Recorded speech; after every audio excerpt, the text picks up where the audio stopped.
আমি এখন যাচ্ছি কেওয়াগাডং থেকে সুমসাংপাড়া। আর সুমসাংপাড়ায় যাওয়ার এই সেই ভয়ানক রাস্তা।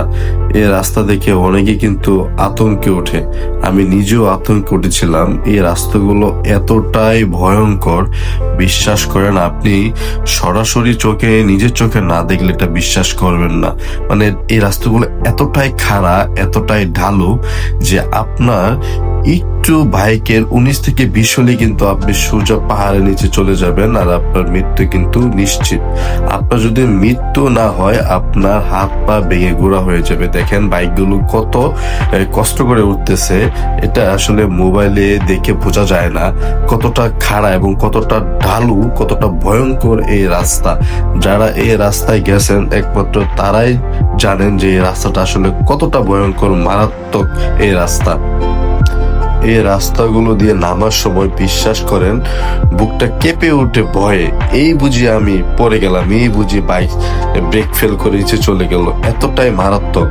অনেকে আবার দেখছি যে রাস্তার এ পাশ ও পাশ তেরিং বেরিং করে বাইক উঠায়। আমি মনে করি এটা কোনো যুক্তিকতা নেই, এভাবে আপনি আরো দুর্ঘটনার শিকার হতে পারেন। অপর পাশ থেকে যদি কোনো গাড়ি বা কোনো বাইক আসে তাহলে কিন্তু আপনি ওটার মুখোমুখি হয়ে যাবেন। সো আমি বলি কি যে আপনি মাথা না গামিয়ে একদম রিল্যাক্সে বাইকের গিয়ার 1 অথবা 2, নামার সময় 2 এবং ওঠার সময় 1 গিয়ারে ফুল পিক আপ দিয়ে উঠেন, আপনার কোনো সমস্যাই হবে না। এবং আপনি যখন ঢালু নামবেন তখন ইঞ্জিন ব্রেক দিয়ে নামবেন। বাইক 1 অথবা 2 গিয়ারে ইঞ্জিন ব্রেকে আস্তে আস্তে যদি আপনি নামেন, আপনার কোনো সমস্যা হবে না, আপনি একদম পড়বেন না, আপনি রিল্যাক্স ভাবে সুন্দরভাবে উঠতেও পারবেন, নামতেও পারবেন। তবে এই রাস্তাগুলো, এই পাহাড়ে আসলে অবশ্যই আপনার ভিতরে সাহস রাখবেন, কারণ আপনি রাস্তা দেখে আপনি ভয় পেয়ে যাবেন, আপনার বুকে পানি থাকবে না, কলিজায় কাঁপন চলে আসবে। আমার নিজেরও সেরকম চলে আসছিল, কিন্তু একবার যখন রাইড করে ফেলেছি এখন আর সেই ভয়টা লাগে না, এখন একদম নর্মাল হয়ে গেছে। এবং কিভাবে এখানে বাইক চালাতে হবে সেটা আমার এখন ধারণা হয়ে গেছে।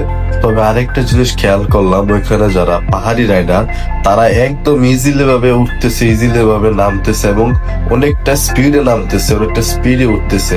আসলে ওরা কন্টিনিউ এই রাস্তা দিয়ে যাতায়াত করে, যেই কারণে হয়তো বা তাদের এটা অভ্যস্ত হয়ে গেছে। কিন্তু আমরা যারা নতুন, আমাদের সাবধানতার সহিত এই রাস্তাটা নামতে হবে। তবে কেওয়াগাডং থেকে সুমসাংপাড়া রাস্তা খুবই ভয়ঙ্কর, খুবই মারাত্মক। যারা আসছেন সুমসাংপাড়া একমাত্র তারাই বুঝতে পারবেন। এখানে অনেক বাইক রাইডাররা রেস্ট করতেছে, আসলে রেস্ট করারই কথা। যে রাস্তার যে একটা অবস্থা, আপনি অল্পতেই কিন্তু হাঁপায়ে যাবেন। বাইকের উপর একটা বড় প্রেশার পড়ে, আপনি একটু মাঝের মধ্যে রেস্ট করে নিতে পারেন বাইকে, তাহলে প্রেশারটা একটু কম পড়বে। তো এই রাস্তায় কেওয়াগাডং থেকে সুমসাংপাড়া আসলে অবশ্যই সাবধানতার সহিত অবলম্বন করবেন। হ্যাঁ, বাইকটাকে সঠিকভাবে মেনটেন করবেন, কোনো সমস্যা হবে না।